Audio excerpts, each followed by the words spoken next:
Sixers fans, welcome back to the show. I'm your host, Lawrence Arnell, and this is Sixers City, where we talk Sixers basketball. And today, got a little bit of news for you, talking about last night's game. It was late. I don't know if you one of the disappointed few who stayed up with me to make sure you caught it. 10 o'clock start time, Sixers versus the Clippers. Yet another loss. Another 12-point L. Clippers 110 and the Sixers 98 in Paul George's homecoming game. This is not shaping up to be the beginning of the season that we all hoped it would be, is it? No, it's not. A lot of things going wrong last night. First of all, the Sixers defense is not looking like something we can count on going forward. It's been very disappointing. And I almost overreacted about the defense and the turnovers last night. I am going to say that they are subpar and quite disappointing. The Sixers' ball handling and passing has been lackadaisical and sloppy and has been the cause of some very unnecessary, unforced turnovers. And it's something that needs to be addressed. I don't know what Nick Nurse is telling the guys about this or what kind of conversations are being had in the locker room. I'm not an NBA coach. I do know bad passing when I see it. But the Sixers, I was going to freak out about the Sixers' performance last night versus the Clippers until I actually took some time and looked at the stats. And it turns out this game was actually a lot more even than it looked. The Sixers' typical 2024-2025 season second and third quarter collapse made this game look really, really lopsided. But as it turns out, I mean, looking here at the field goal percentage, 54.8 to 56%. Pretty even, right? Rebounds, pretty even. Offensive rebounds, defensive rebounds, fairly even. Assist total, we'll get back to that. Blocks, fairly even. Steals, fairly even. Turnovers, fairly even. Points in the paint, 54 to 54, totally even. Even personal fouls. I would like to see the Sixers do a better job of defending without fouling. They had 22 personal fouls versus the Clippers with 16.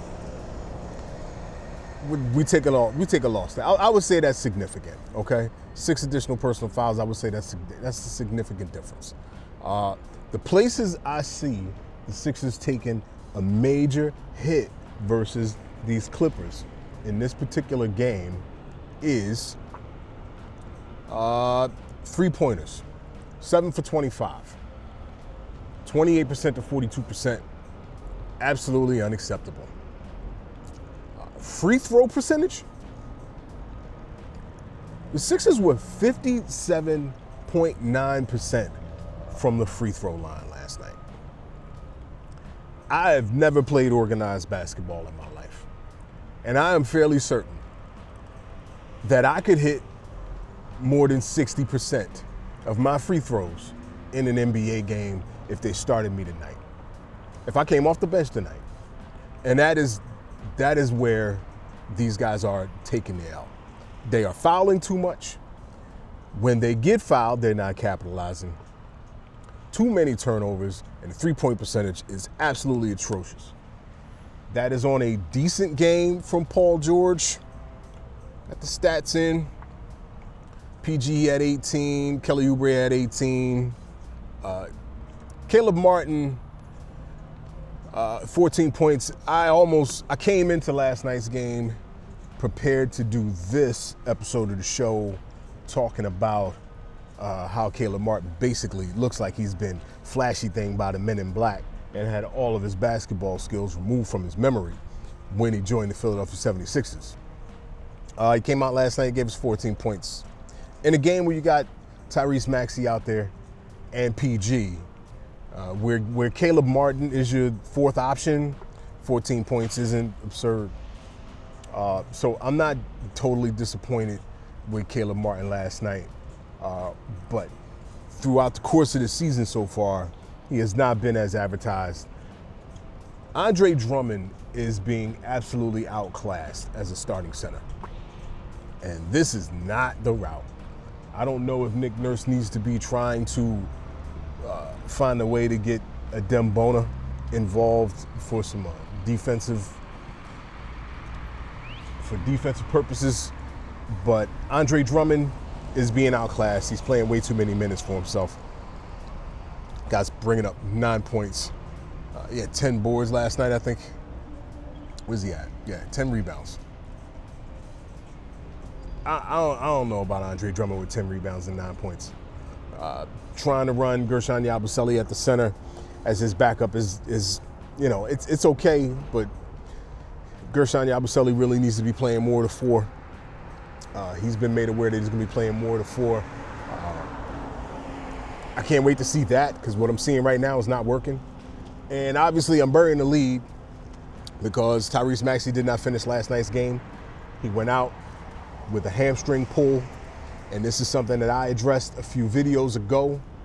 My concern that we were going to run Tyrese Maxey into the ground before the season was over.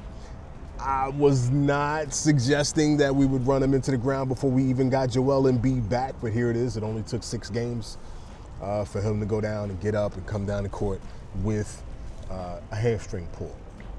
This is Tyrese's second injury of the year. He's already had his hand hurt once, and now his hamstring is hurt.